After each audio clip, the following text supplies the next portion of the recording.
Oh, yeah, that's right.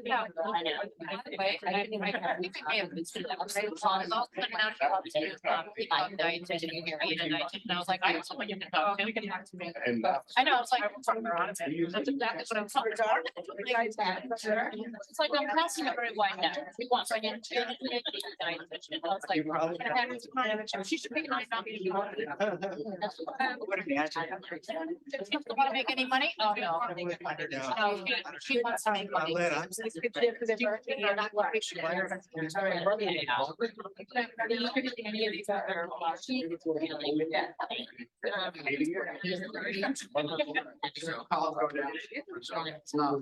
know, he looked there. Do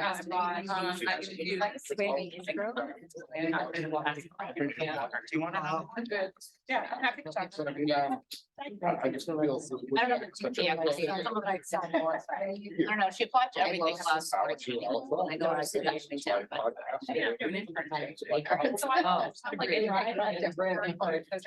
think it's a bad idea. Like in the morning, you have your coffee, you have your finance set. You just want to be home. That's well, it's just basing it on just very fast. How do we get there? You're leaving after dark. But I really benefit because I had a. I truly I went through like Paxton, the Berry, either two. Well, I just got that text. And I have one traffic. I actually have.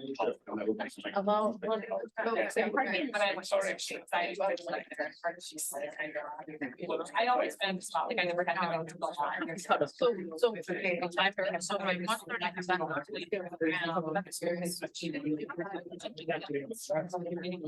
yeah, I don't know, like I can't let her person you know.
Yeah, yes.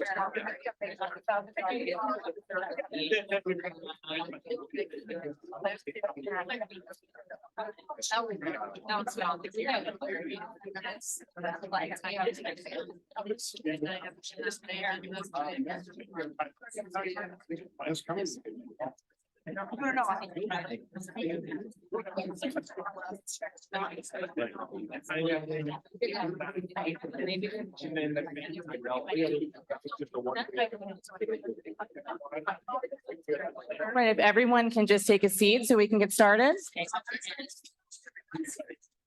Yeah, you just have to.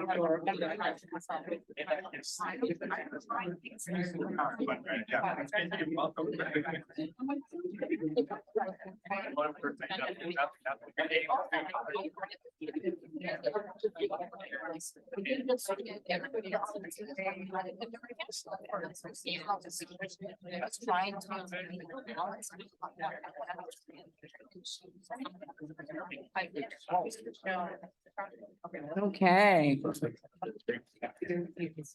Good morning, everyone. Welcome to the 2023 Diversity Summit. It is such a pleasure to see so many people here in person, and also welcome to our folks that are joining us through Zoom. I hope you all enjoyed the poster session this morning. It was extremely nice to see a panel and a sample of the amazing work that is happening around diversity, equity, inclusion and belonging here on our campus. We had posters from faculty, staff, and from our learners. So it is something that we really should be proud of. And again, it's just a sample of the amazing work that we have here at UMass Chan. Our last diversity summit was back in 2020, right? It's been a long time. So a lot has happened within that time period. And today's summit is really an opportunity for us to come together, showcase, discuss, and explore the ways we are turning our UMass Chan DEI goals into actions and results. And today is also an opportunity for us to really lean in to the transformative power of DEIB work. So we're going to start our program today with the land acknowledgement. And that's going to be read by Jorge Sanchez. And following our land acknowledgement, we'll hear welcoming remarks from Chancellor Collins. In recognition of not only Indigenous Peoples Day earlier this week, but also in recognition of our ongoing commitment as we come together in community. It's also an opportunity to reaffirm that UMass Chan Medical School acknowledges that its campus is located on lands that were once part of the original homeland of the Nipmuc people. We denounce the violence that stripped these original stewards of lands that were their ancestral home and denied their descendants the opportunity for an authentic connection to it. In making this acknowledgement, we announce our intention to listen to and to follow the lead of our Indigenous neighbors and work together to create new legacies of equity and respect.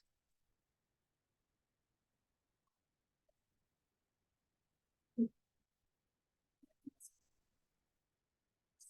want to show a movie first? No. Might be better. You know, I'm all for it, really. Morning, everyone. Thank you, Jorge, for reading that. I think that for me, a legacy of equity and respect is something that we should all be about. Important that we state it for the Nipmuc people, but I think it's also important that we state it for each other each and every day, because any entity that lives with a legacy of equity and respect should be stronger, more welcoming, and something that all of us would want to be part of. Let me thank Vice Chancellor Duncan. What an incredible gift you are to this institution.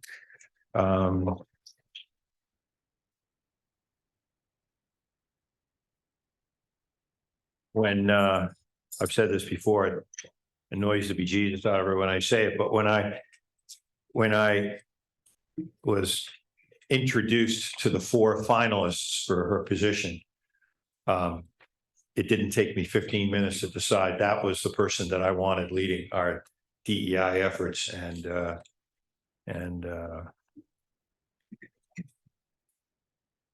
you really have been a terrific gift to this institution. There's just no question about it. And the fact that so many people are here, the fact that we are, and we'll learn about this more today, we are reaching those who want diversity, equity, inclusion to be a bigger part of our culture. I think it's directly due to your leadership, and I'm grateful for it. I want to thank all of you for participating in today's session. I think these gatherings are very important. I see the session as an extremely important session because we want to continue to make progress in the areas of diversity, equity, and inclusion. I want to thank Dr. Person and Dr. Rosal for all the work you've done to making this morning's summit engaging, informative, and meaningful. And I look very much forward to learning more from you. I'll just make a comment that, it's hard to look at the buildings right now and not recognize that, a month or so ago, we unveiled this new brand, Advancing Together. I think those words really encapsulate our institutional commitment to fostering, preserving, and celebrating a collaborative culture. I think it also poignantly captures the essence of what is the DEI work that we hear about this morning. I think as an institution, we should feel very heartened that the values of diversity, equity, inclusivity, civility, a mutual understanding, and shared humanity help to guide our strategic direction. and shape a campus culture and indeed our academic community. I remember back to in each one of our strategic plan efforts, there's sort of come a moment when we are getting ready to finalize a plan, when sort of a learning comes to us. And in the current iteration, it was the addition of a standalone DEI goal in our Impact 2025 strategic plan, which was sort of the big change once we got to the point where we were ready to issue the statement. I remember in the very first plan we did, there were some comments at we had sort of gone away and come back and worked as a campus, and then we came back together in the room, and a comment was made that perhaps we weren't being bold enough. Remember that clearly for the first plan. And in this plan, I think it was the statement that we had started by saying that DEI should be a foundation. As we got ready to publish the plan, it really felt that it should be a pillar and should have equal weight to the other 5 things that we were talking about in the plan. And I think that was a very important decision that we made. We announced that pillar more than a year and a half ago. We committed to taking deliberate steps to cultivate a truly diverse, equitable, anti-racist, and inclusive community that is central to achieving our mission. An integral part of operating our current strategy is to create a community of practice where we can engage with and learn from each other as we navigate challenges, implement best practices, share resources, and celebrate each other's successes. Today's summit is all about engaging with and learning from one another. In our DEI work, I really believe this, there can be no spectators. And we'll only be successful if we advance diversity together. With the leadership of Vice Chancellor Duncan, the expertise of the DIO team, and the engaged partnership of so many DEI champions across the UMass Chan enterprise, we are making a tangible and sustained progress in fostering and strengthening a most inclusive and welcoming learning and working environment for each and every one of our community members. Now, before I welcome Vice Chancellor Duncan back to the podium, I want to take a moment to congratulate her on yet another most deserving recognition. She's been named to Color Magazine's top Chief Diversity Officer Power List, which will soon be published.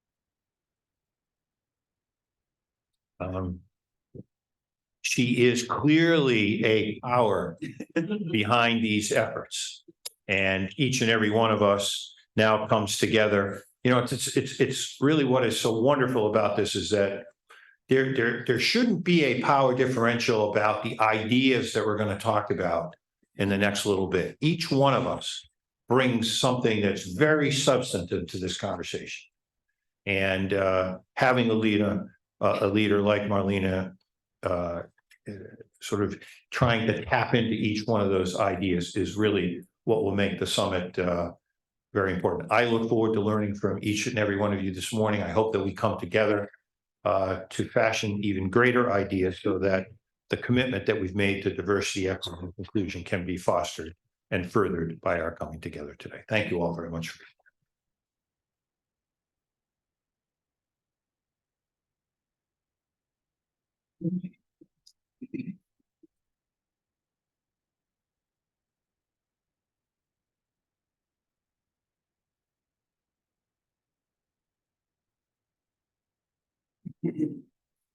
Thank you, Chancellor Collins, for those inspiring words, and thank you for acknowledging my powerless recognition. So, I said our last diversity summit was in 2020, and that's when I started. So I started back in the end of 2020, December 2020. The DEI landscape was very different at the time. We were in the middle of a pandemic. We were at this moment of, racial justice in this country. And people were really drawn to doing DEI work, taking on DEI initiatives, adding DEI staff to their institutions. Boy, have times changed. DEI is now under attack. Right?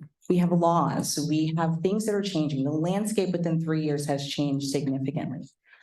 But I'm proud to say that we are part of an institution that this is still a priority of ours.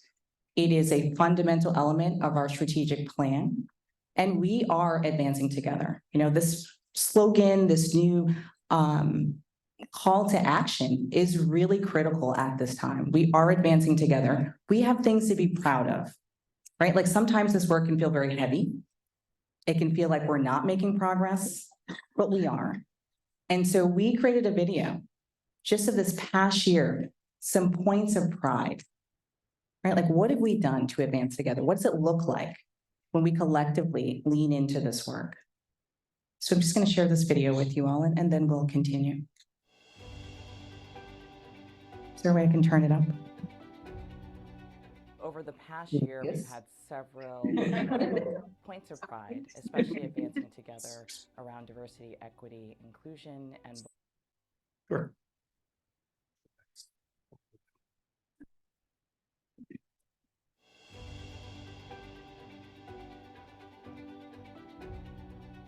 over the past year, we've had several points of pride, especially advancing together around diversity, equity, inclusion, and belonging.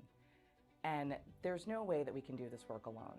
So it's so important that we collaborate with our amazing researchers, faculty, staff, and learners to make sure that we have an inclusive, equitable, and anti-racist institution. I'm very proud to be part of an institution that does have a diversity, equity, and inclusion and belonging specific program. It recognizes that we all come from different walks of life. We all come from different backgrounds. We have different cultures and values that we carry that make us who we are. Not only are we heard, but the resources that we need to be our best, to achieve excellence, is provided. The harsh reality of it is the higher you go in education, the less people that you see that look like me. Having a group, having a place where people that are underrepresented in medicine can all get together and be with each other and confide with one another, it's really eye-opening. It's incredibly important to have DEIB programming at the University of Massachusetts, specifically because we are a predominantly white institution. Having these DEIB programming, it allows us to have a space where we can see that there are other people like us succeeding in far-reaching places in this institution. And I would say that generally just makes sure that all of the people that are like myself, who were just first years last year, saying that it is possible. Even though everyone tells you it is, sometimes it can feel hopeless. But I would say that a lot of these programmings, they give hope to a lot of people in my position. As part of our ongoing efforts to foster a diverse, equitable, and inclusive learning and working environment, we regularly conduct a climate survey that assesses the perceptions, experiences, and concerns of our learners, faculty, and staff. The survey helps us identify areas of strength, areas for improvement, and the changing needs of our community members, allowing us to develop targeted initiatives and policies to promote a positive and inclusive climate at our institution. At 4Health Consulting, our work is all based on making our health care experience more equitable, effective, and accessible for everyone. And in order to do that, our culture needs to reflect that. When we had the opportunity to jump into this pilot, we saw it as a great way to memorialize and put a frame around the work that we've already been doing. This is amongst our highest strategic priorities. It's visible to the organization everywhere we go. It's on our website. It's in all of our communications. We weave it into everything we do. We believe that's going to bring us a culture where people feel like they're respected, they're included, and that they belong in. And that's what's going to inspire people to feel engaged and empowered. And frankly, is the passion behind why our people do the work that they do. to try to make the healthcare experience better, because better means all of us.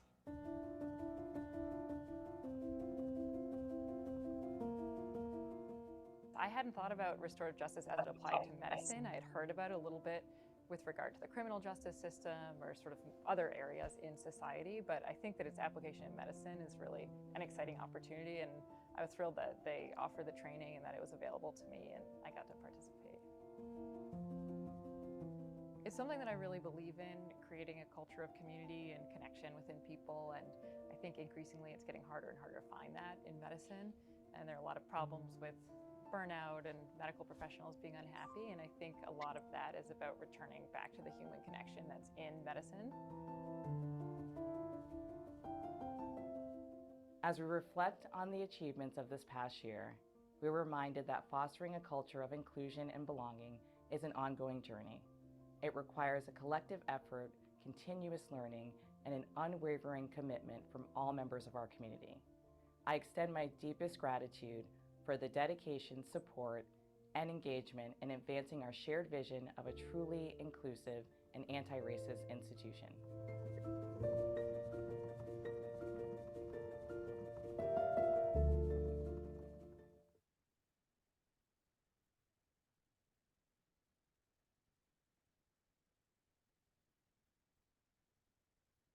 So that was just 4 minutes, right, of some of the highlights of this past year. None of the participants were paid. They all wanted to be part of this. We actually had to cut down on the content because we had so many people that wanted to be involved, that wanted to share their stories of how they've been doing this work and how they've been improving their departments. So today's summit, we're going to focus on these 4 key areas. These are areas that have come forward consistently. And the last diversity summit, these were priority areas. When we created our DEI pillar, these were also priority areas. So we're really going to try to stick to paying attention and highlighting and answering questions around these 4 focus areas. So operationalizing the mission, how have we done that with our DEI pillar? How are we doing that with our DEI action plans? And inclusive culture and climate. We're going to hear from Dr. Person soon about our diversity engagement survey, inclusive recruitment and retention. We're going to hear from Dr. Rizal about the efforts in her office, and transparency and accountability. How do we hold ourselves accountable to this work? How are we transparent about what is happening and what needs to continue to happen? So now I'm going to ask Dr. Person to come forward and give us a deep dive into our DES results from our 2020 survey. Yes. Good morning, everyone. So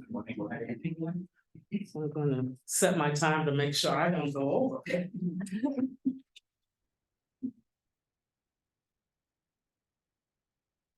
So it's indeed a privilege to stand before you today to share more of our results from the Diversity Engagement Survey. I have the privilege of leading our efforts here in administering the survey. And just for those of you who might not be aware, it was originally developed here at UMass. So it has 22 items that describes the aspects of diversity and inclusion on the campus. And it compares our data with benchmark data. To date, there have been over 90 administrations nationally and internationally of the Diversity Engagement Survey, with over 170,000 respondents. So we're really proud of this survey.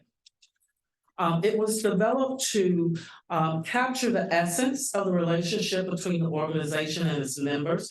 It is a valid and reliable benchmarking tool, and it connects engagement theory to inclusion and diversity constructs. And specifically, we are measuring engaging the heart. The idea behind engaging the heart is if you can engage the heart of an individual, they're going to feel connected, they're going to feel included, they're going to feel valued, and they're going to be easier to retain at your institution. So the survey has been administered here every 3 years since 2011. And we have had a 50% response rate, which we should be very proud of. It's one of the largest response rates that we've seen actually across all of the administrations of the DES nationally and internationally. And so just to give a short, brief reminder of our respondent characteristics, it's administered across the institution and made up of 51% of our respondents were staff, 25% faculty, and the rest of the numbers there, as you can see.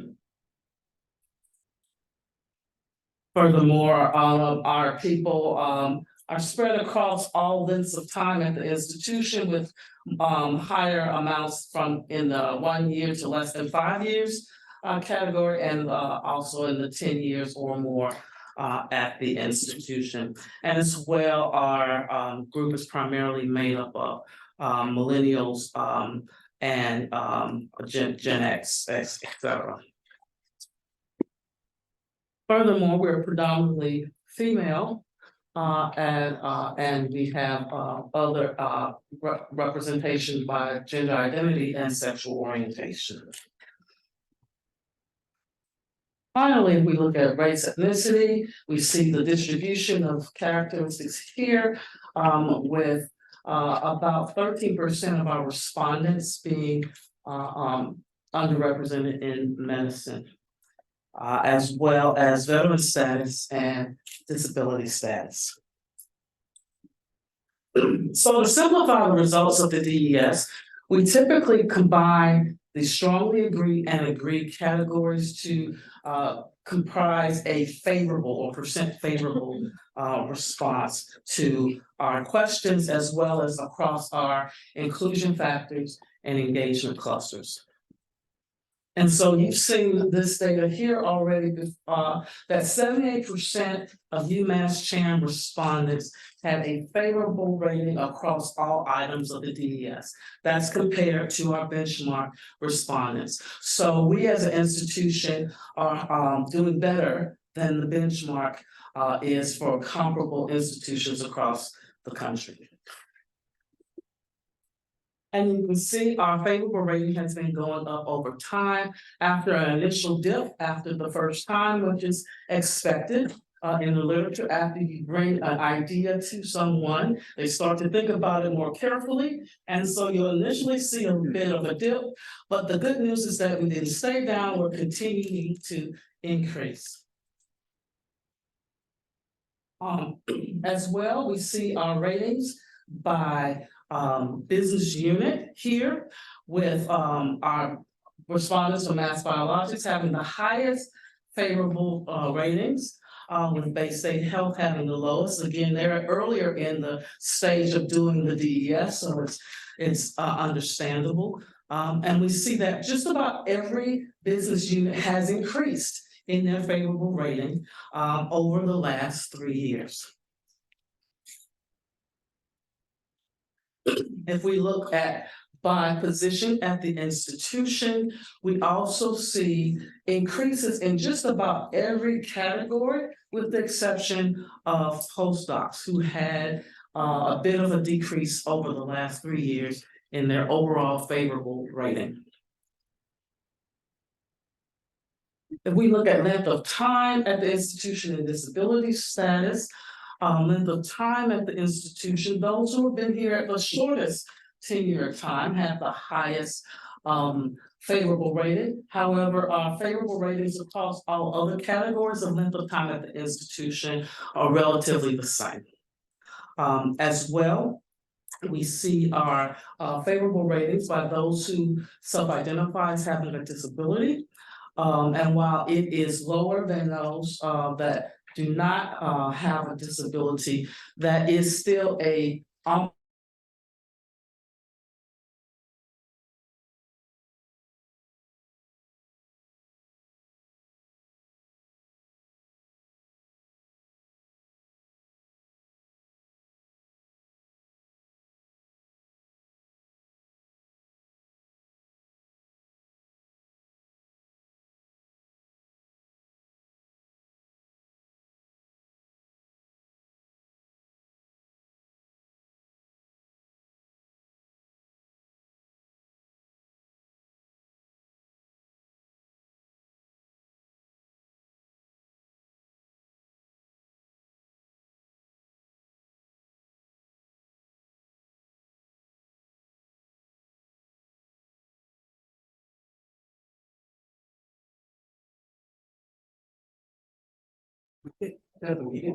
I don't know.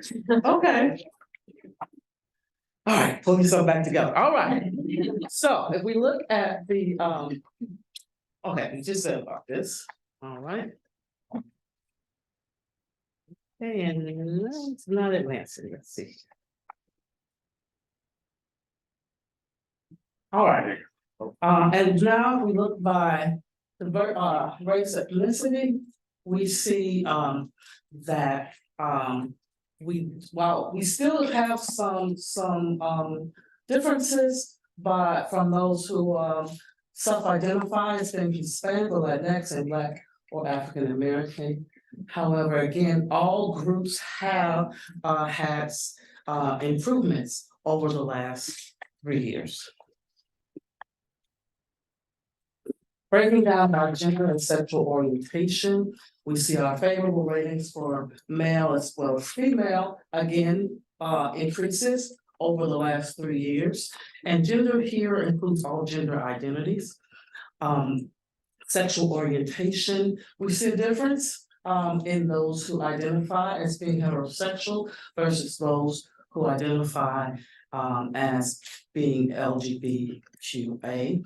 However, again, all of those categories have seen an increase over the last 3 years. Notably, we see almost a 6-point increase in those who identify as being lesbian, gay, bisexual, queer, or asexual.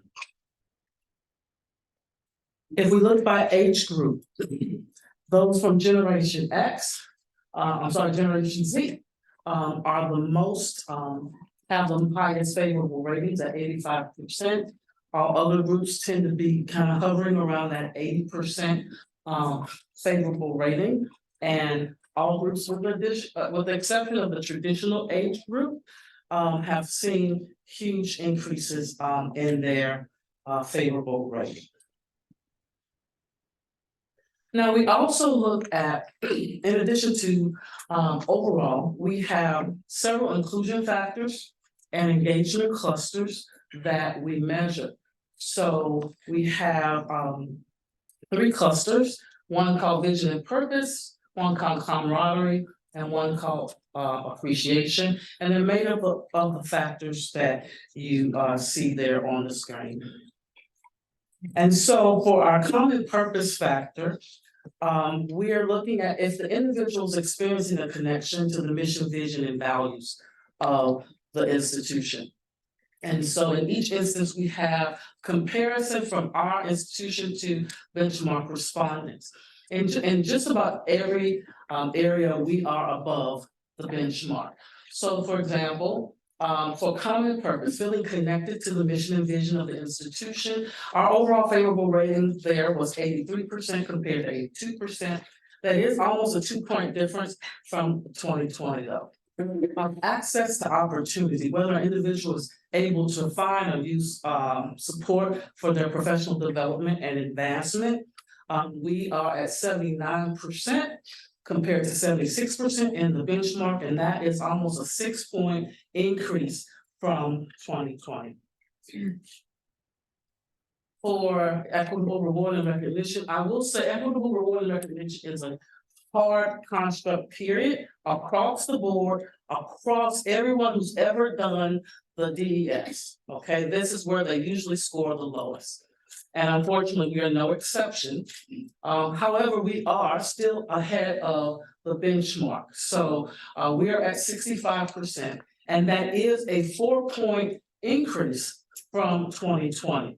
So we are making some strides, but there's still some room for us to move. Cultural competence, and that's specific of the institution. And in cultural competence, we're trying to measure whether or not individuals feel the institution has the capacity to make creative use of its membership in a way that still meets the business goals of the institution and achieves the mission.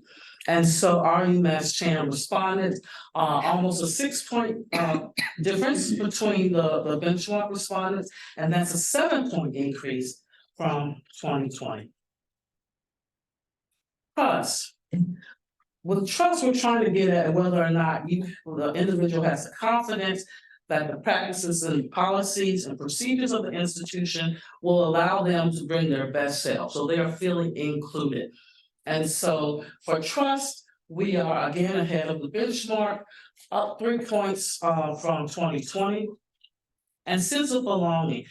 And sense of belonging, we're looking at whether or not the individual is experiencing a social group identity because they're connected to the and accepted, that's important, in the institution. And so again, we're slightly ahead of the benchmark, but that is a slight decrease from 2020.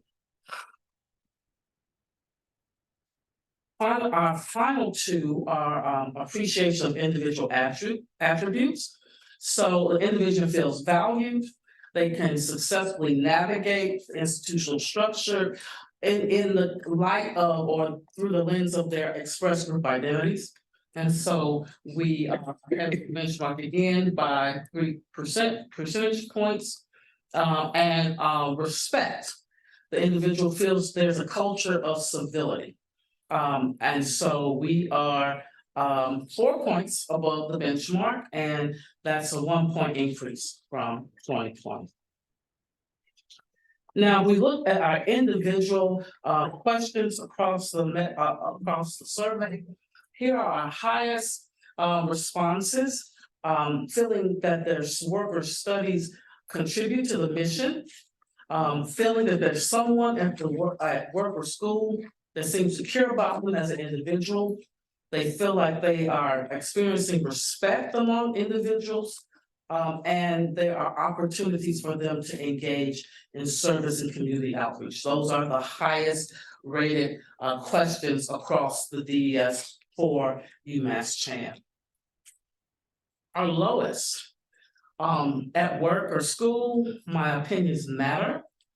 I believe that my institution manages diversity effectively. If I raise the concern about discrimination, I'm confident that my institution will do what's right. And in my institution, I am confident that I am compensated similarly to those who have achieved their goals.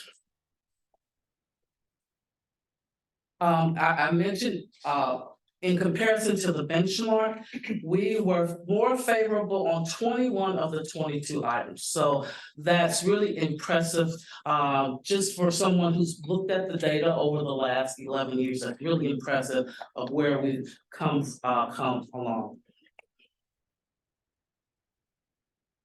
But there are still some areas of improvement. So here's just a comparison between female and male. And so all of these red bars are areas where there's a huge difference in favor of men in their favorable response rating.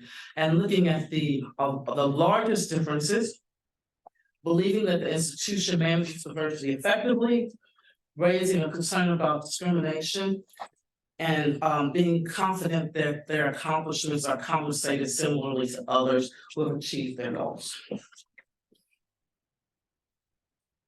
Just looking at overall favorable ratings of the highest rated items by race ethnicity, here we see pretty consistent and high favorable ratings. These are the 3 highest questions on average, and you can see the little bits of variation here depending on what race ethnicity you self-describe as belonging to, but not huge differences, as well as the lowest ratings. Now, what the lowest ratings for 2023 happened to also be the lowest rated items for 2020.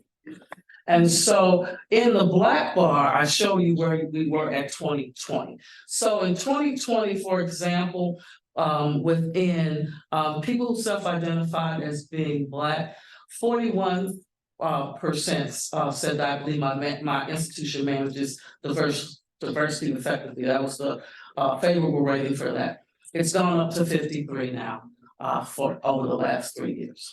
Still a big difference. However, we are going in the right direction. Unfortunately, in those who self-identify as being Hispanic, it went down a little bit. It was 61 in 2020, it's down to 55 now here in 2023. And just finally, I just wanted to point out a couple of areas where we still seem to have some places that we can, opportunity for improvement here. Trusting the institution to be fair to all employees and students. We see a bigger difference here among those who consider URIM. As well as here in the institution, I have opportunities to work successfully in settings with diverse colleagues. And here, I believe that my institution manages diversity effectively. Again, we see some big dips here, experienced by our URIM respondents. And finally here, if I raise the concern about discrimination, I'm confident my institution will do what is right.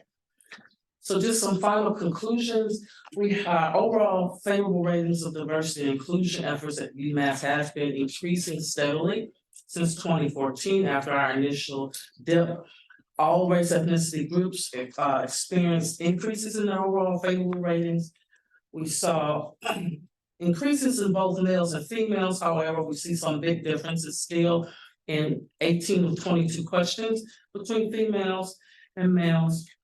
And UMass Chan respondents, we should be proud of the fact that we have higher overall favorable ratings than our benchmark respondents on 21 of 22 questions. So that is the extent of this presentation. Thank you very much for your attention.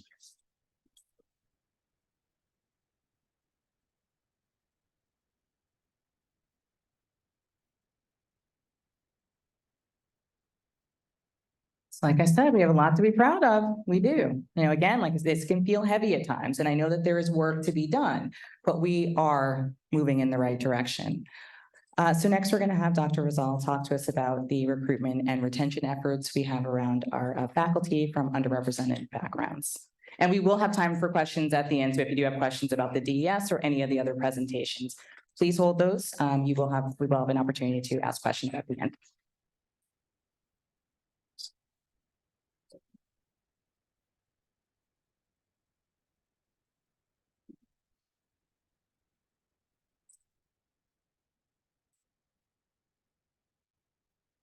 Good morning.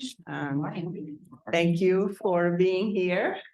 I will be talking about our faculty diversity recruitment efforts. I know that many of you have been involved one way or another in these efforts, and here is a report.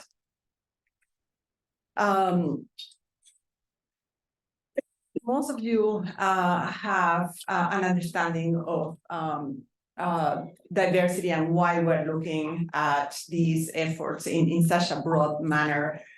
We all know that the population is increasingly more and more diverse, and the workforce of the future requires more, or we have more students who are diverse, more researchers who are diverse, and healthcare providers, and we can't be behind these statistics. As we hope that we will be at the forefront of excellence in all these mission areas for us. Diversity contributes to institutional excellence. There is considerable data that shows that diverse faculty enrich the experience of learners, not just diverse learners, but all learners. They are role models very important role models for underrepresented students. Diverse teams are more innovative and creative, and the pace of innovations is also faster. From a scientific impact perspective, also the data shows that diverse teams produce products that have greater impact, including the number of citations of papers, for example, and where papers are published. In terms of patient care, diverse teams are also more culturally sensitive and produce higher quality of care. And diverse teams also have a more improved understanding of cultural issues, and that benefits our entire community. And for all these reasons, the accreditation of our school takes diversity, equity, and inclusion as part of their criteria. So what are we doing about it? So we have implemented, and we are implementing a number of programs that contribute to this effort. One is the Health Equity and Career Advancement, or HERCA program. There is a cluster hire program. There is an investigator career advancement program that goes along with the cluster program, and the diversity K2 award program. All of these are intended to not just only facilitate and foster recruitment, but also help us retain our underrepresented faculty. So the HERCA program is a program that is basically a compensation benefit to attract direct diverse clinician educators. And it recognizes, I mean, these are clinician educators that are going to contribute to the health equity mission of the institution. It recognizes that diverse clinician educators are called on for more meetings, more representing underrepresented faculty in a number of venues. They are called upon to mentor underrepresented students and to represent in committees, the faculty who are from diverse backgrounds. So there are more demands on these faculty. And this compensation benefit is of $40,000 for 4 years, for the first 4 years per year. And again, the priority group are our individuals who are underrepresented in medicine, who have teaching responsibilities, and this program requires for the new hires to have a mentor and a mentoring plan to ensure that we are going to help advance their careers, and that they will be retained over time.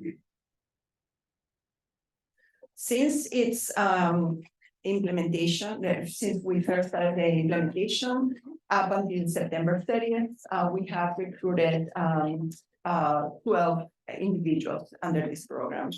And you can see in this slide the number of and the departments that have hired. It's important to note for all these programs that we actually make more offers than and the acceptance rate can improve. So this is upon all of us to really do everything possible, not just to attract candidates, but also to get to yes. The cluster hire program is our second program. This is a program intended to facilitate the recruitment and retention of tenure track faculty who are from underrepresented backgrounds. And we do this by trying to increase the diversity of the pool of candidates. Then when people apply, trying to implement strategies to mitigate bias in the evaluation of biases that are well known to exist when we evaluate candidates from underrepresented backgrounds. We try to implement strategies to make people that come to campus feel welcome and hopefully accept our offers. And then we engage these candidates once they are here in the ICAP program, which I will talk about in a few minutes. There are departments that hire under this program need to use their tenure track lines. And there is every year a tenure track line that the dean offers for departments that do not have a tenure track line to be able to participate. And as other offers we make at UMass, they are competitive. In this case, for the cluster hires, we do have a guaranteed salary for 5 years as opposed to 3 years, which is the standard for the tenure track lines. And departments that participate get an incentive, financial incentive. So there is also a benefit for the department from that perspective. And the goal for this program is 3 cluster hires every year. And we are on a 3rd cycle. So the first 2 cycles, we recruited 3 faculty members each cycle. And in the current cycle, we have received 2 acceptances. Here is the list of departments that have hired under this program.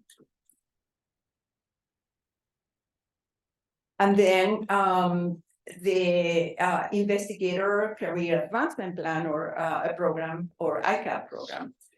It's a program that is a companion to the cluster hire, but it is offered to all new junior tenure track hires. The idea is to provide equitable opportunities for career advancement to all of our junior people, and retain them all over the long term, ensuring their success.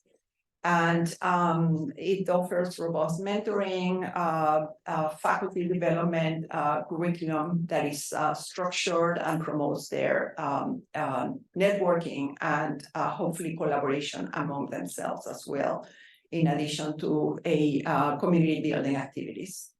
And the first cohort had 11 participants. The second cohort had 15 participants. This is the leadership of the ICAP program. I really have received wonderful feedback from this program. And lastly, the Diversity KL2 Award Program is funded by the Dean's Office. As you may know, Dr. Keefe runs the KL2 program funded by NIH, and these are 3 additional slots that are funded by the school specifically for facilitating hiring and retention of underrepresented faculty.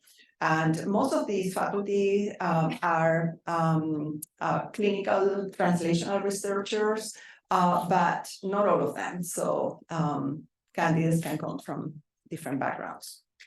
Again, our priorities on the represented candidates. The program offers 2 years of 75% protected time for research, as well as additional features that are very similar to regular K. And I think that's it.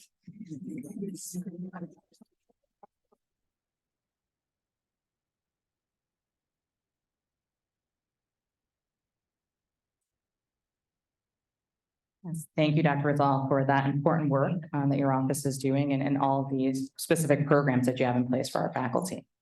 So we're going to transition now, as Dr. Collins mentioned at the beginning, that we implemented a DEI pillar back in February of 2022. And in addition to that pillar, we piloted diversity, equity action plans at the departmental level. And the reason we did that is because it's one thing to have a plan for the institution and to have priority areas.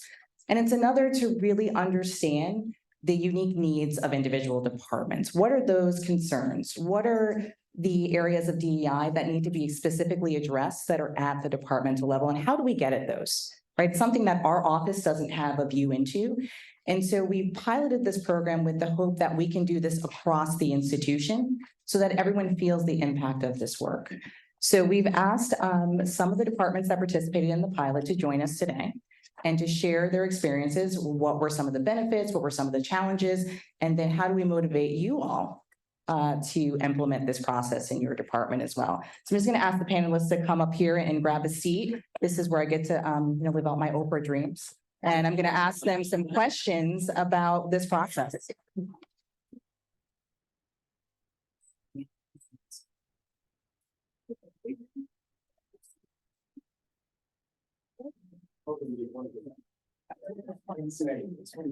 And I was hoping to one eyes. It's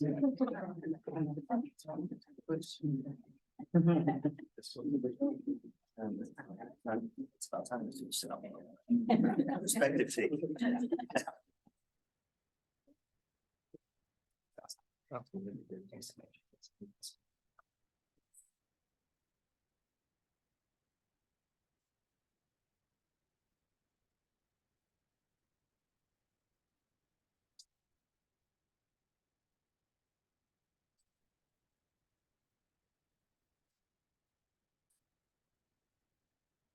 So while we're setting up on this side, if everyone would mind just introducing themselves, name, department, and why did you decide to participate in the DEAP pilot? We'll start with you, Jen. I was hoping that wouldn't work. How's it going, everyone? Good morning. Jay Anderson, Assistant Vice Chancellor for City and Community Relations in the Office of Community and Government Relations. And outside of, I think, the impact that the last few years have had on thinking about diversity practices and ensuring that our institution is leading the way regionally and locally on diversity practices. Dr. Duncan's a rock star, and so when she asks you to do something, you just say yes. So it seemed to be a good reason to join. Exactly. Hi. Okay, hi, I'm Diane McKee. I'm Chair of Family Medicine and Community Health. And I think the short answer to why is that it was clear that despite the many faculty with a lot of experience and expertise in this area, that we needed expertise that went beyond our department, and then we really needed to take advantage of both learning from other departments and also really engaging with the DEI folks to really next level what we were trying to do in the department. Good morning. I'm Joan Vitello, and I have the privilege of being the Dean of the Tian Ching Fen Graduate School of Nursing. And when Marlena asked us to get involved, I in turn asked Max Quinn, who's our Assistant Dean for Student Services, and Dr. Ken Peterson what they thought of it, and they said, let's go for it. So we went for it, and we've been thrilled since. So thank you. Good morning. I'm Jerome Ellison, the chair of the Department of Population and Quantitative Health Sciences. And my initial reason for joining, Marlena, might be the same as everybody else. You ask and you're a power leader. But I want to just comment briefly on the impact that it's had on our department. And so I'm just incredibly thankful for the assistance that Lynn Hernandez has provided and the way Sharina Person has taken on the leadership of our Diversity Action Committee, and it has really been transformative for the culture in PQHS. As I was standing before the poster that Alice Min and Julie Flahive presented about our DES work, I was just so proud and so pleased about the impact this has had. It's really been very tangible. Not only do we have new programming, new workshop series, but we also, the committee has been able to deal with specific problems that have arisen and help us to reach a great resolution where I think things ended up in a better state than they were before. So in my opinion, you can't ask for better than that. So thank you. Hi, good morning, everybody. I'm Tejas Mehta. I am an associate professor in radiology. I do breast imaging, and I joined UMass at the end of 2021 as the director of DEI and population health. So this was fantastic that this group was set up. It really allowed me to connect with people, and I'll talk a little bit more about that, and create an infrastructure in our department that really was not deliberate or intentional about incorporating DEI into all of what we do. Thank you. Good morning. I'm Jen Berryman, lead the communications team here, and I'm really privileged to work with a great group of communicators who don't say no to Dr. Duncan and who also don't say no to an opportunity very often. So we really saw this as a way to sort of make space and recognize the unique role that the Office of Communications plays here at the medical school, and that we wanted to use it as an opportunity to reflect upon our daily work, the contributions that we make, the face that we put forward for everybody to see, and to learn about UMass Chan, and to make sure that we were doing that in the most respectful, appropriate way possible to reflect everything that's going on here. And so we'll talk more about that. Dr. Ryan, there you go. Good morning. I'm Larry Ryan, I'm the department chair of pediatrics. When I became the chair a few years ago, I was given the opportunity by the dean to grow some of the academic opportunities in our department. And the first one that I chose was in pediatric health equity. And that was partly because it was an area that was accessible to all of my many divisions, and it built on the strengths of our faculty.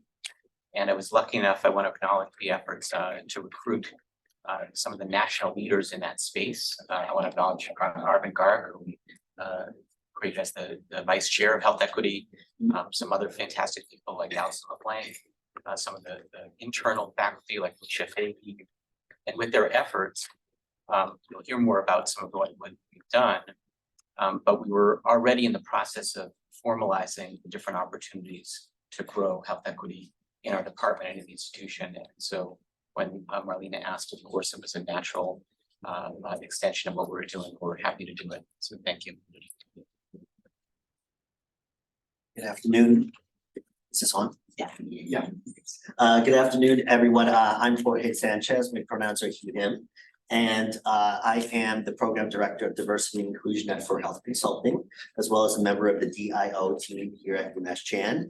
And when you have two bosses encouraging you to take part, first out of the gate, raise your hand. But I think, one of the pieces for us at For Health is that we recognize that this work is, central to our mission, and frankly, foundational in terms of us being successful in ensuring that we improve the healthcare and improve a better healthcare system for everyone. So this is really an opportunity. While we're quite organized and intentional, when you have an opportunity to put a framework and put a roadmap in front of you to help you think through ideas and conceptualize those approaches, you jump on that. So I think this was a real opportunity for us to take a moment, reflect on that work that we have done in the past and to date, and really think about and really be forward thinking about what we can do better in the future. Thank you all. And I didn't pressure anyone, I promise. So The Power Award, right? the Power Award, if that's what it is, yes. So this can seem overwhelming to take on, right? How do you get buy-in? How do you convince your department to do this work? How do you launch something like this? How do you socialize and normalize something like this? So I know everyone had to go through that process, but wanted to highlight a couple of departments that did a lot of work at the beginning to set this up. So wondering if Dean Vitello and Jen Berryman, if you can talk about what did that process look like for you all? I truly believe that you have to co-create a blueprint. And so I looked at, with the help of Max and Ken Peterson, we realized we had to get faculty on board, staff on board, and our learners on board. So went to faculty assembly and we pitched the idea of having a blueprint. And we shared the blueprint with faculty assembly, and overwhelmingly they were in favor of us taking this on. And then the staff was present as well, so we got buy-in from the staff. We have noontime community meetings. We still do. These started during the pandemic, and we've kept them up because we keep faculty and staff apprised of what we're doing in the school. So we then proceeded to form a small group. And we also have two wonderful learner groups. We have a Dean's Diversity Council, which we took the the idea and the concept of this and the skeleton of it to that group. And they gave us input and we're very excited about that. And then our Nurses for Equity and Justice Coalition also got a chance to look at it. So we got our learners involved right from the get-go.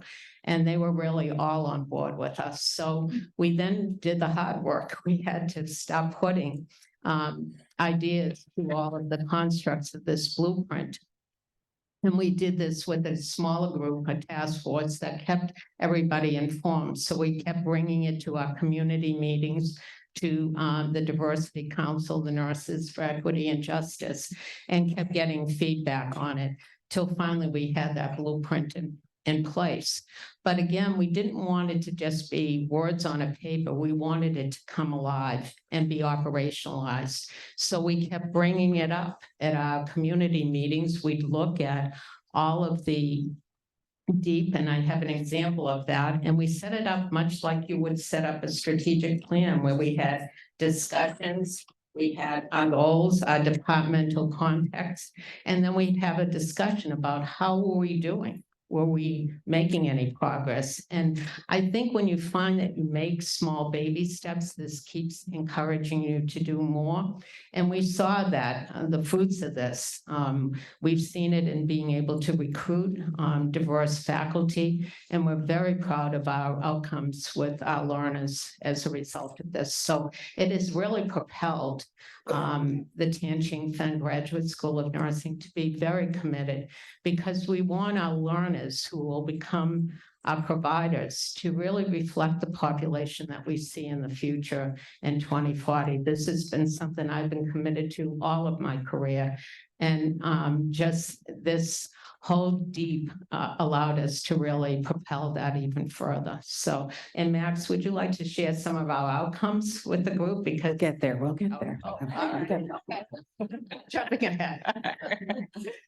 Thank you. I would say one of the things that I appreciated about the DEAP was that it really is a blank piece of paper, right? For every department to customize to your own needs, your own roles, your own contributions to the organization. So to your question about buy-in, Marlena, that was not an issue for us. Everybody in the Office of Communications was already thinking about some of these things. They would pop up in our daily work and sort of like a question mark would form over our heads. And that what this did was give us an opportunity to come together and really talk through some of these challenges or just issues that would pop up.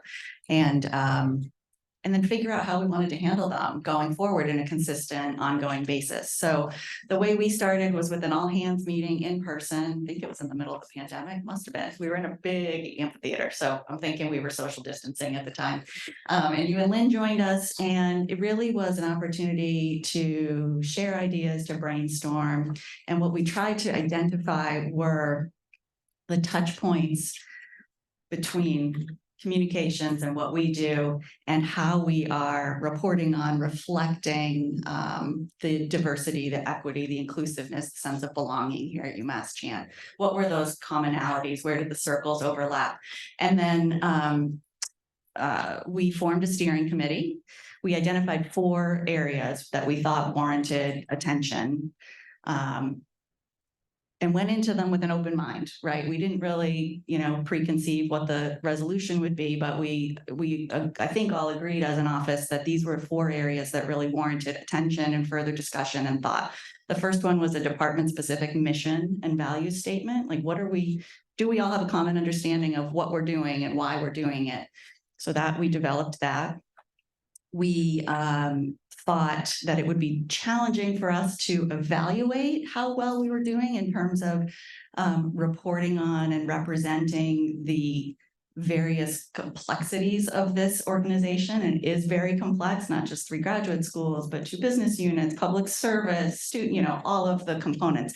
And so we formed 4 subcommittees that reported up to the steering committee. 1 subcommittee worked on mission and values. 1 worked on a content audit. So we had 7 individuals who reviewed everything our office had produced and created over the past 12 months, everything from tweets to magazines to photos, news coverage, all of it.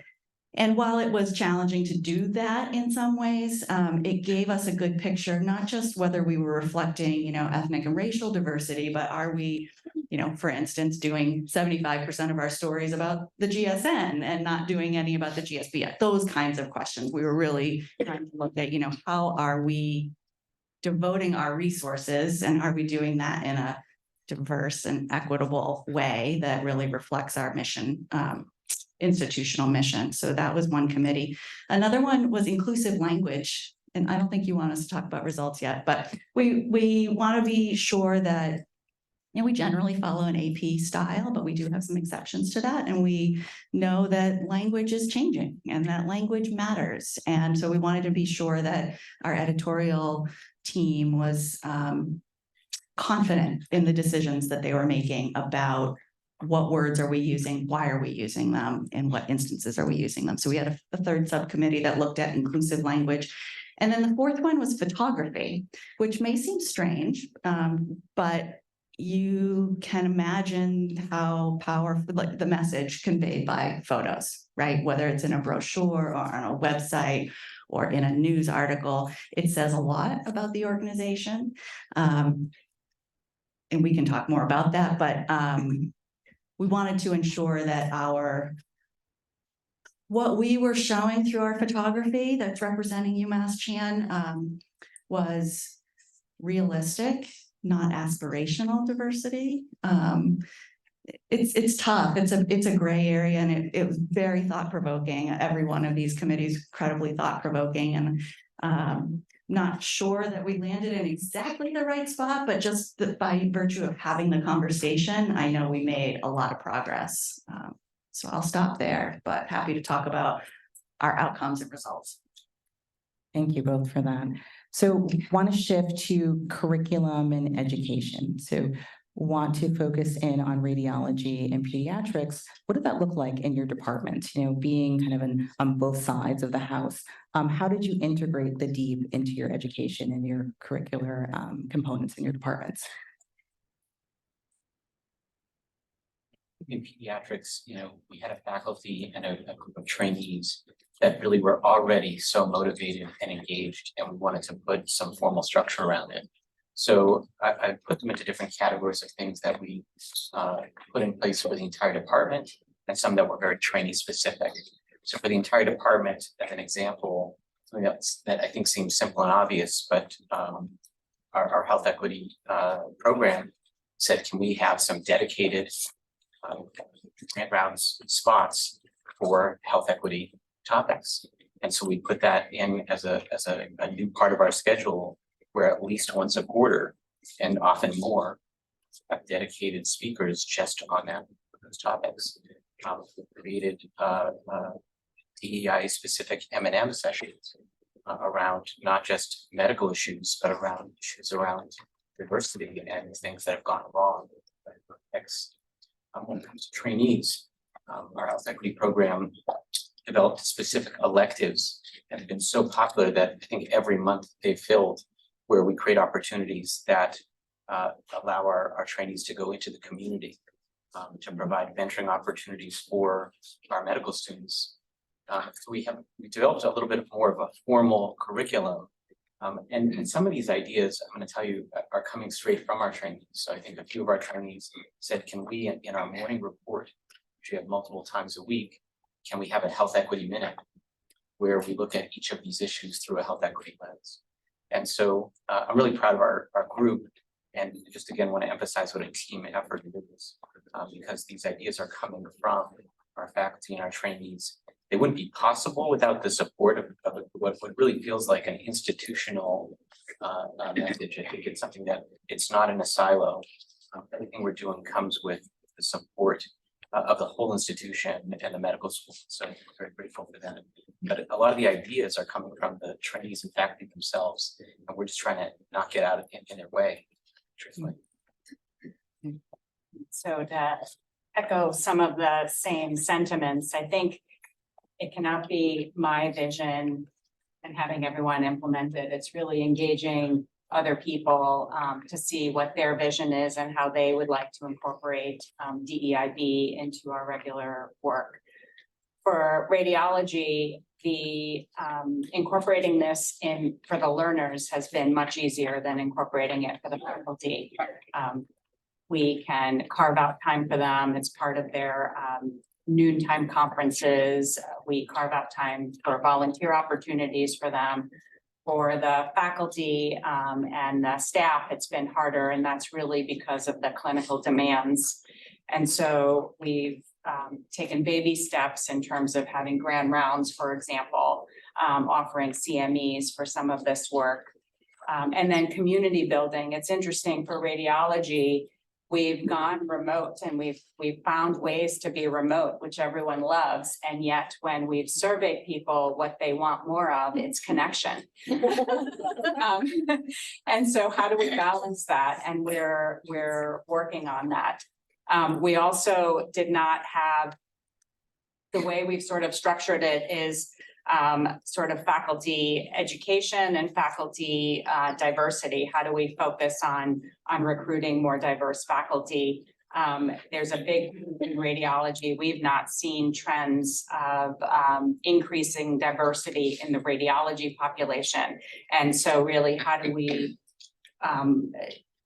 sort of go earlier in the pipeline in high school, and just in terms of even the summer learning opportunity, which is another program we sponsored 2 students, but there's certain medical schools that don't have opportunities to rotate through radiology. And so how do they even know about radiology? And so as a society across the country, we are working on that.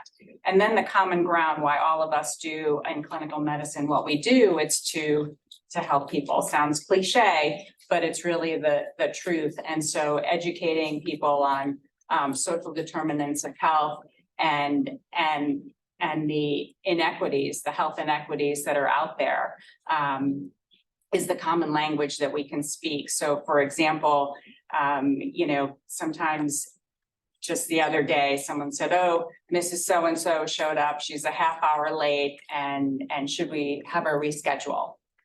Right. And I said, you know, well, did you ask her why she was a half hour late? And it turns out she took, you know, the bus, the train, and the automobile, whatever. It took her 2 hours to get here. There's a reason she's a half hour late. And just having people understand that, now I think we look at the patients and treat the patients in a different way.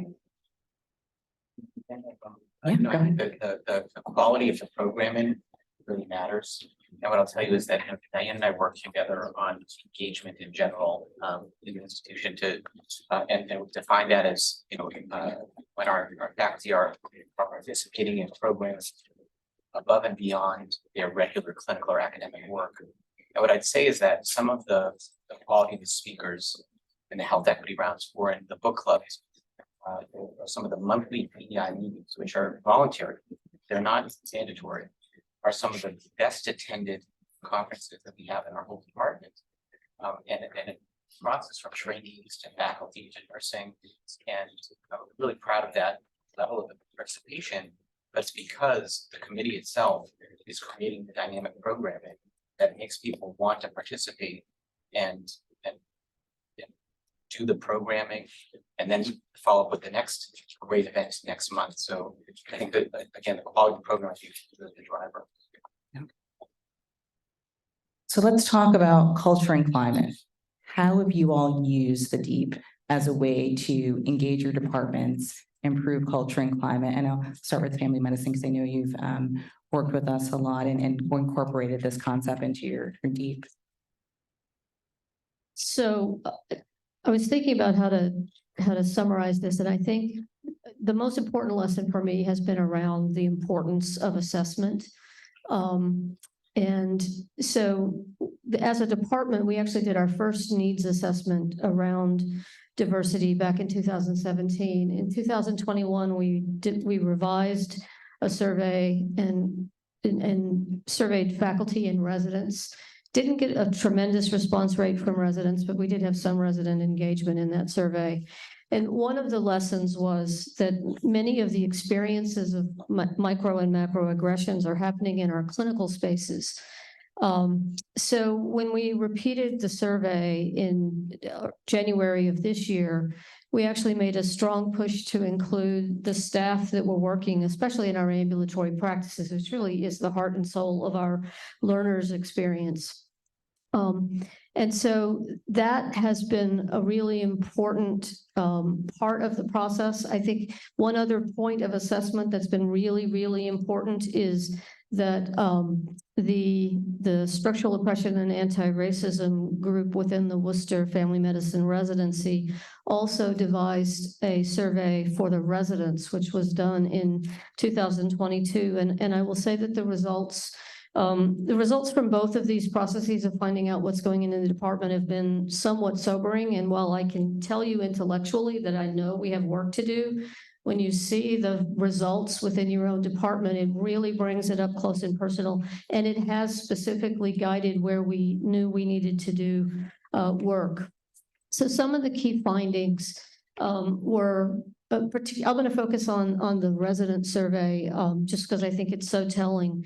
But what we saw from our residents is that there's a somewhat unexpected frequency of experiencing micro or macroaggression or mistreatment. And I guess the people who are experiencing it wouldn't say it's unexpected, but it was unexpected to me. And I think the other finding is that sexism is alive and well in medicine. We also saw that, and this is really what has guided much of our focus for this year, what we saw is that our residents have very little confidence in reporting what they're experiencing within the department and outside of the department. So specifically, we had 30% of people who reported experiencing some kind of learner mistreatment or macroaggression who had never reported it to anyone, not to their faculty, to their advisors, to their program directors, and particularly not to the GME office, where they expressed a lot of reservation about using that mechanism to report what they're experiencing. So what we saw was both from the departmental larger survey and from the resident survey is a lack of trust in the sort of processes within the department. And so that has been a major focus of our work this year. And we are very close to finalizing a much more explicit, much more transparent process for reporting experiences. We are going to address one of the things that we also know is that people who experience marginalization based on their background also get put in positions of being the people to hear these reports, but that work is often unrecognized and definitely unsupported. So we're going to develop a group of people who will be intimately involved in both evaluating the reports, responding to the learners, deciding how to take those incidents and move them up the chain so that there's accountability for action afterwards. And we're going to call them ombuds people. And again, to the question about how we are taking advantage of the DEI resources. So they've been at our elbow throughout the planning of this over this year, which we really appreciate, but specifically the importance of engaging with the restorative justice expertise. So all of our ombuds people are going to get additional training in restorative justice. We're going to put a stipend in place so that the work, it won't be huge because we don't have a lot of money for this, but we will acknowledge the work of this group by an additional stipend. And we hope that this is going to both increase the consistency of reporting and, more importantly, the accountability when someone does bring something forward, because the perception among our learners is that if we don't do anything after a report happens, that either we don't care or that we won't hold people accountable. And so we have to address this across this entire spectrum. This has been a major focus, and we couldn't have done it without the DEI office. I knew this would be powerful. Just kind of hear it from the people that are doing it. So let's talk about recruitment and retention. So that's also a priority area. How does that play a factor in your DEAP? And I'm going to move to PQHS to speak a little bit about what that process looked like for you all in your department. Thank you, Marlena. So I have here a annual progress report. is color coded and has all sorts of items listed. I love for that you all brought props. for the different elements in the deed. And I just wanted to mention a couple, then make some general remarks. And so it's really interesting that before the deed, we had never really taken a serious and objective look at the composition of our faculty as far as diversity goes. And I'm very thankful that we got to do that, although it really showed some important pain points. One of the interesting things that I'm pleased about is that we had around 65% women in the department. And I was listening to some interesting, or reading some interesting research by Anita Bush from Carnegie Mellon that looked at functioning of teams based on composition of gender composition. And she said there's an inverted U-shaped distribution across many, many studies that show that if you have small amount of women, the team functions really poorly. And as the percentage of women increases on the team, functioning goes up to around 65%. And that's an optimal point. So you need an optimal number of women, more women than men. But, you know, I really, on a serious note, I think this is really one of the factors that has driven the success that we've had in PQHS. And I just wanted to mention that. There's some other things that we have done too. For example, we've undertaken a very serious review of internal equity as far as promotion related to years in rank, as far as salary goes, and have examined those in our executive committee and worked with the the vice provost for faculty affairs to address those. That's been one of the outcomes that the DEAP has asked us to look at and brought to our attention. And there's other items here on the grid that I won't go into. But, you know, I want to, since I have the microphone and I'm not giving it up, I wanted to digress just a moment and say that you can have metrics, you can talk about process, but really, to be honest, our department was hungry for this. And I'm very proud of our department. I love our department. And I think there was a general sense that we wanted to do better, but we didn't know how to do it. And if I had a contribution to it, it was maybe to recognize that I'm not the expert here, that I'm not the one to be leading these efforts in the department, and find somebody capable who could. And that was Sharina. And so Sharina had a wonderful way not only of composing and energizing our diversity action committee, but also keeping people engaged.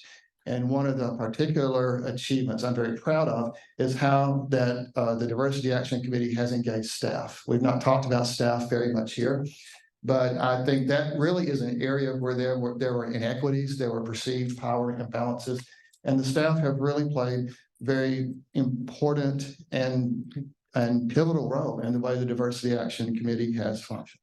So thank you very much. Thank you. So let's now shift to accountability and quality improvement. So I know both Jorge and Che, you know, these were embedded into your department strategic plans and really changed how you did things within your department. So would you both mind speaking a little bit about that? You both have the microphone. Well, you know, I think I want to preface this also by stating that, you know, each of our departments certainly are unique in our charges and our mission and the work that we do every day in service of patients or clients or partners and the communities we serve. You know, we, unlike many departments, we are a department of about 1,100 staff. We are primarily a remote working business model currently. So our thinking really had to be strategic. Like how, knowing that we recognize the importance and the mission critical nature of this work, is how do we really implement and be successful in terms of promoting and advancing DEIB, you know, in that particular space. So we couldn't do it piecemeal by department, you know, doing a small survey here or there. We really needed to leverage the work that was happening through the DIO and through Impact 2025 and really driving our work. And so we knew that we had to do this at the organizational level. And as Marlena mentioned, this is now a pillar, and to the chancellor's point, you know, historically our work was really embedded across our pillars. which is very hard to measure our progress. It was less visible. It wasn't elevated in a way that we could identify some of our successes and really for our community where we were headed.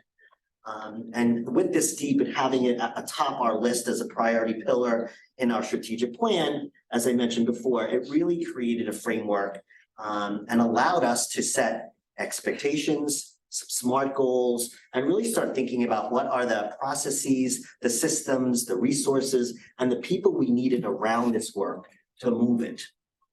And so when we established our pillar and really thinking about what are those work streams that are aligned with the priority strategic areas in our DEAP, as you know, as you mentioned a lot, Marlena, in terms of education, curriculum, recruitment, retention, accountability, we were able to identify those work streams for us in terms of building culture and empowering our culture and community, really looking at advancing professional development, looking at our onboarding program. So it really allowed us to really think, again, forward thinking about how do we standardize the way we work, how do we apply DEI across our work through our policies and procedures, and with resources like myself, I mean, level of accountability, my role, I'm responsible for helping move this work. And that only happens with the support of leadership, the support of these folks up here in our community of practice and DEI liaisons, and our other sort of administrative leads. So we have our Director of Strategic Planning. So Laura Dumas is here in the audience. We have Carla Kath, who's our Manager of Internal Communications and Marketing, which are critical in terms of really engaging our community. And also leveraging the work of our Cultural Diversity Committee. So we have Michelle Brown, who's part of the committee here, who helps to inform and support and create spaces for our folks to get a sense of belonging and feel that level of connection. And in particular, again, because of our unique sort of remote structure. So those are sort of our intentional sort of ways, and recognizing again that this really had to be embedded in our plan. We meet on a regular basis to monitor and check our progress. If we need to course correct, we do so. We identify other partners to help move the work when it gets stuck. And lastly, again, we do have metrics and benchmarks. So we have expectations around levels of engagement and training. We're looking to standardize the way that we look at our inclusive search processes. So putting an expectation on our managers to really attend the trainings, leverage our tools, and really leverage my support and the support of the DIO and thinking about how are we approaching that life cycle from recruitment to hire, to retaining our folks, to promotion, and then transitioning out of the organization. We've also, from a systemic approach, we actually created a DEIB task code in our timekeeping system. So we are actually able to leverage that system to identify benchmarks and progress, and know where we can target in terms of our work in advancing towards some of our goals. So I think we're tight on time, so I want to make sure you have an opportunity. But certainly, if there are any questions about that, we'll have time to do that. Thank you. I specifically wanted you to go first because you have a unit of 1,100 and we have an office of 3. So it's a little, we are 33% women, 33% people of color. And then John Irwin, our Vice Chancellor. And so it was a little different, obviously, coming up with our plan. But there were 2 things that were sort of paramount as we started having discussion. One, we had to think both internally and externally as effectively public affairs, as community affairs. We had to figure out how we both engage our on-campus community so that we can better engage our off-campus community. And then we had to figure out through which lens our off-campus population is looking at us, right? That's local, that's regional, candidly, that's also national and international, right? And we also had to look through the concept of changing hearts and understand that, I think it was Ibram X. Kendi at the height of the pandemic said that activism isn't about changing hearts, it's about changing policy and budgets. And so we wanted to be intentional around that in our planning as well. So the first thing we thought of was, where's our opportunity to make sure that we are on the cutting edge of what's happening around our campus? And so our office made the first item of our DEAP plan to ensure that whatever DIO was doing, whatever HR was doing when it came to diversity practices we were involved in. right? That looks like restorative justice. That looks like John and I both serving as mentors in the community to onboard other campus members, staff, faculty around what's happening off campus, right? That means engaging with students to the best of our ability. John and I both going to serve as mentors for a new student organization focused on policy work, right? That looks like being part of this leadership training that's going on in the seminar to ensure that we both have voices in the campus community to know what's happening off campus, but also so that our off-campus community knows that we can also influence in some capacity what's happening here, right? We thought about the giving that we do when it comes to engaging with our community, right? Over about $200,000 in funding goes off campus, most of which to public schools in the area. But it wasn't enough to just give and say, look at us helping these communities. We wanted to ensure that whatever was presented to us has a diversity lens. And if there wasn't one, that we would challenge the folk applying to say, how are you going to ensure that those that are in most need can receive the benefits of this funding, right? We wanted to ensure that when opportunities arose off campus, whether it be through civic engagement opportunities through our city or state, or through random sort of working group task forces, committees, councils that do come up, that we had a presence at them and that we're looking at our staff and faculty and even our learners to ensure that they had a seat at those tables. Right, because if we're going to be the institution that we say we are, if we are in fact advancing together, together looks like the entire community that abuts us. And so we wanted to be sure that people were knowledgeable. We wanted to make sure that we had some consistency around the information that was going around through our community engagement committee. So if one hand was doing something, the other hand candidly just knew what was going on, so we can discuss it. And then finally, one of the big things we discussed was being a resource when there were opportunities, right? We can't work in a silo. Right, we all may have our individual plans, but candidly, those plans don't work if they're not working together, right? And so we wanted to be sure that when there was an opportunity to look at faculty and to look at staff, candidly to engage with students through MMIs or other programs, that we were present, that we could have open and honest conversation around what was happening when you came to this campus community, that when you became part of this campus family, we truly meant that, and that we could help uplift you, that we could help engage you with community, and that we could help be a partner and a true partner, right? Real partnership isn't us wanting something and then bringing you along so we can say, look, we have someone along with us. True partnership is ensuring that we benefit and you benefit, and that the greater community around us benefits as well. And so that was all our thinking when it came to developing our D plan. And candidly, while a lot has gone well, there's still some metrics we have. We set some really high benchmarks for ourselves, but that's because as a mighty office of three, we expect excellence out of ourselves. And so we're going to keep striving to make that happen. Thank you. So I think what you can see from all of these responses is that good intentions are one thing, but intentional work is so powerful. Imagine if each department on this campus was doing this work, right? Imagine if each of us had this story to tell about DEI. And I know that that is possible, right? We can be that institution.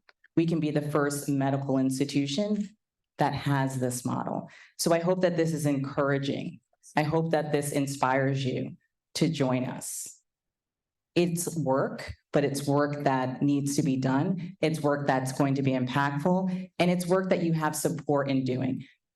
As you heard from most of their responses, DIO was very involved in helping with all these initiatives. So, again, I hope that this is inspiring and hope that it motivates you to say, you know what, sign us up, we're next. And so I know that we are short on time, so I'm just gonna ask if we can do a few questions. And I know you all want to talk about your impacts, and we'll do that after. But I want to make sure that we get to the questions in the audience. If there are a few questions people have.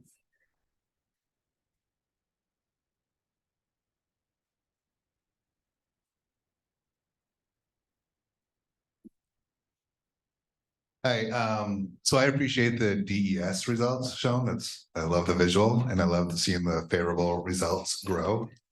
So there's a 50% response rate. Do you feel like that 50% response reflects the entire community, or do you have thoughts around the 50% who did not respond? So I think Sharina mentioned that that's a very high response rate, and we worked hard to make sure that we were doing the marketing and making sure that we were getting to the different communities that maybe in the past were not part of the DES. Of course, there are pockets of the institution that we would like to hear more from. Specifically, our learners and our trainees have not been as engaged with the DES. and that's another population that we continue to stay engaged with and talk with. But we are very proud of the 50% response rate this year. I know Lynn went into departments and handed out paper surveys, right? To the point where it's like, if you are not at a computer, you don't have time to get to a computer during the day, we are here to take your survey results. So yes, we can do a better job of engaging more people, but we are extremely proud of the way that we were able to get to the individuals that we had not got to in the past. Hey, wonderful, everybody. It's just really congratulations. Very nice to hear all your efforts. I also wanted to ask a question about the DES and the data that Sharina shared with us. I was struck by the 10% response rate at GSBS, and I think you touched on this in your previous answer, the low level of engagement by students. So just as a community, how do we get more engagement from that population, from the students in GSBS, but also the faculty, right? Because at 10%, probably not a lot of people responded. And so do you have any thoughts about what is going on there and how we can improve that? So the other piece of the DS this year is that we have departmental level results. And so I know Sharina has that, and we'll be talking about that in her session tomorrow. And so I think that that's a great place to explore, like, what is going on in GSBS, right? I think that we did that intentionally to be able to look at specific department level responses to the survey. Because I think those are important questions. And so one thing that I want to clarify is that that's not the response rate for GSBS. That is the percentage of all respondents. So GSBS made up 10% of all respondents here, but the response rate for GSBS is larger than that. Okay, a lot larger. Enough. 95.7% of all statistics are made up on the spot, so I'm not going to do. I think we have time for one more question. No question, but a comment. Now that I have all of your names, I will be contacting you and expecting you to host students in my program. Me too. It wouldn't be an event without Robert Land saying that. So yes, we are there for you. We're there for you, Robert. Everybody, we're all here for you. I mean, one of the things that I found so amazing about UMass, and I've been here a little under 2 years, is the approachability of everybody. And it's an amazing community. Please, please, please take advantage of it. Well, thank you all. It's been such a pleasure to work with you this year, to go on this journey with you. This is a living, breathing document, so you're still doing it. You're not out of the experiment. So look forward to seeing what happens this academic year and moving forward. So thank you for your time today, and thank you for the work that you're doing.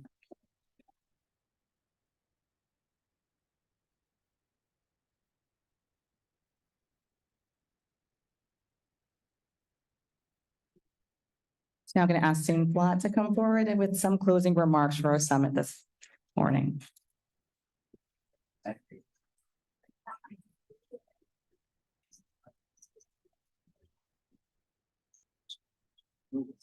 All right, well, thank you all. I want to particularly begin by thanking Dr. Duncan for her leadership around this. I applaud not just your recent recognition, but how you have elevated our reputation as an institution with regard to our efforts in diversity, equity, and inclusion. I also want to just take note of the improvements that we've seen on the diversity engagement survey. I think this is also a tribute to Dr. Duncan, to Dr. Rizal, to Dr. Person, to the many deans, vice chancellors, department chairs, and the DEAP liaisons. I think this it's remarkable to me, the dissemination of the work out to all of these individual points of contact, and that very purposeful effort, I'm sure, will end up paying off. Before I go past the survey, though, I did want to comment on a couple of findings, both from the survey and some other things that we've heard. which is that we have to continue to be very aware and responsive to the data. The thing that struck me most about the DES results was the very large gender gap in perception of equity. And I think to some extent, perhaps this speaks to intersectionality. Perhaps, though, I think general there is a similarity with this to some of the work done on the through Steve Bird's office with the survey that we participate in there with the Stanford Collaborative, the PWAC survey. And I think we have to keep this in mind. We as an institution have made a lot of progress on gender equity and leadership and among chairs, among endowed chairs, among other leaders. But when we see that gap, which was bigger than any of the racial or ethnic gaps, that's a wake-up call. And also, I wasn't exactly surprised, but I was actually quite glad that Dr. McKee brought up the issue about GME learners. I think GME learners and postdocs are both in these sort of in-between positions.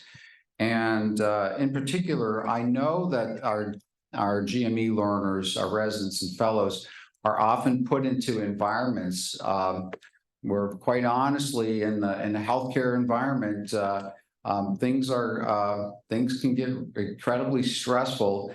And you're also dealing with an environment where we have providers, with patients, we have other staff, and so it's a very different world. So I'm glad we've been able to bring out some of these areas where the improvements need to be explored more, need to be further pursued. I do want to also thank Chancellor Collins for his leadership on this. I spoke very clearly, very boldly in the revision to the Impact 2025 plan, and continues to do so. I think everything that you see here reflects that priority. I think I would speak on behalf of the Chancellor and myself to say, in the leadership roles that we have, we recognize that we are stewards of this university community. We've been in for some time, but we're still are given that stewardship for a finite period of time, where this responsibility for this community has been entrusted to us, and we continue to strive to be worthy of that trust and to leave the UMass community and the UMass institution better than we found it. And I know I speak for him in saying that. That's commitment to constantly improve. Part of what we've heard also, including in the cases we talked about with gender inequity and the feedback from the residents, but I'd say also feedback we've had from students over time is our young people are not satisfied with our current state of affairs. And I have to say, we agree with that.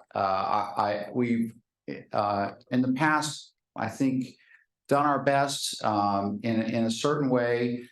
We've recognized a lot of societal factors that influence what we see within our community, but that should never be an excuse for us.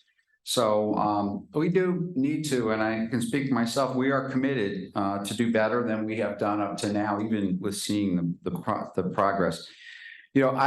I think of it in the final analysis, the reason we're here is that we're in the opportunity business. Our job is to provide opportunities for students, postdocs, residents, other learners to pursue their education and career creation, and for our faculty to pursue their faculty development, and for our staff and for all of us to have this wonderful opportunity to take part in this work of our mission, which is really meaningful work. I think this is one of the things that we find over time, that people are willing to work hard and put up with a lot if they feel that they're serving a higher mission. And we want to have that opportunity to feel that empowerment in the mission for everyone in our community. We want to really expand the sense of belonging, which I think is a fairly strong area in our DES survey, but is one I think we can continue to do better. Our opportunities that we talk about are really only fully impactful if they are fully inclusive and equitable to diverse people. And so this, again, is one of the commitments that we want to make, is to try to think about the opportunities we're presenting to people to move forward and try to make sure that we keep those as open and inclusive as we possibly can.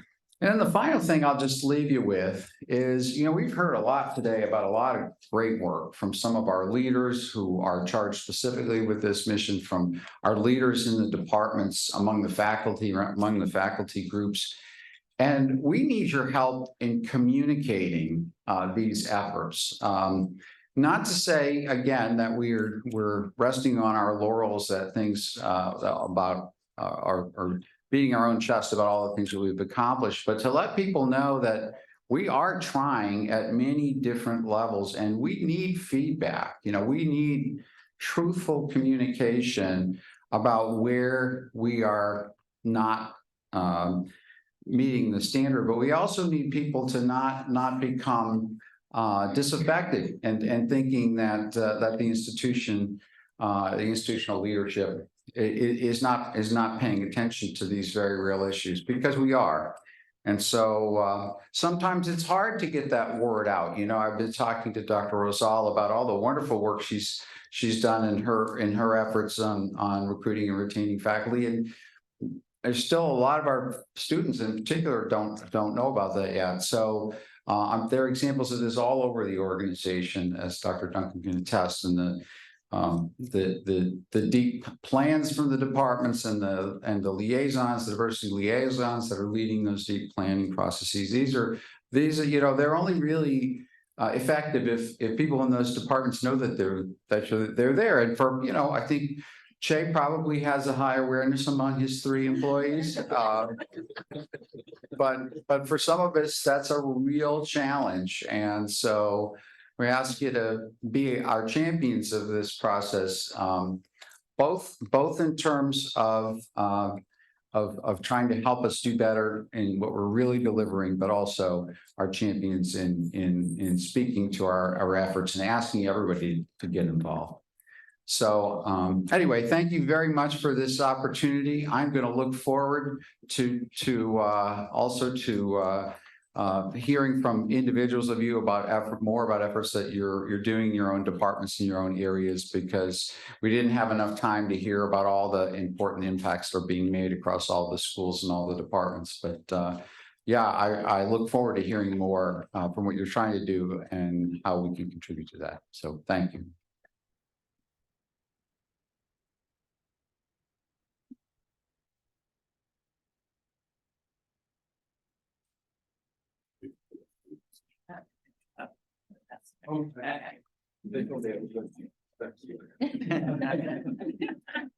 So again, thank you all. I know this has been a long session. There was a lot of information provided here, but we do have follow-up sessions. So if you want to get more information about the DEAPs, more information about the DES, more information about restorative justice, we have virtual sessions that will be happening today. So we have 2 this afternoon.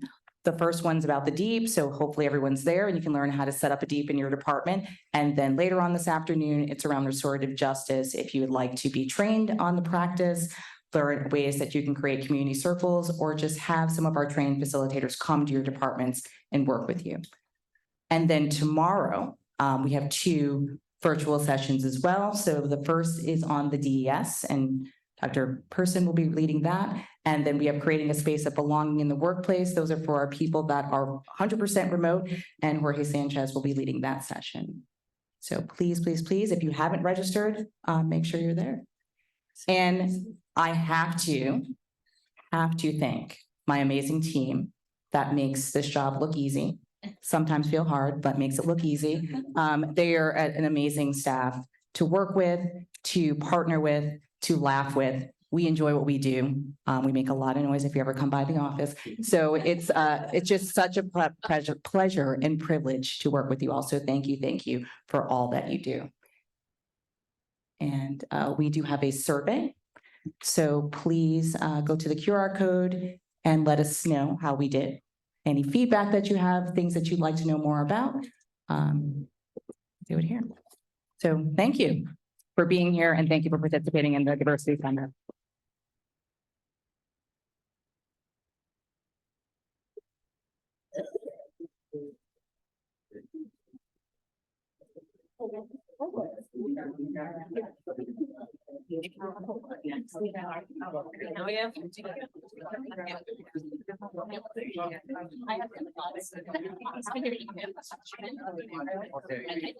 Let's do something here. Let's do.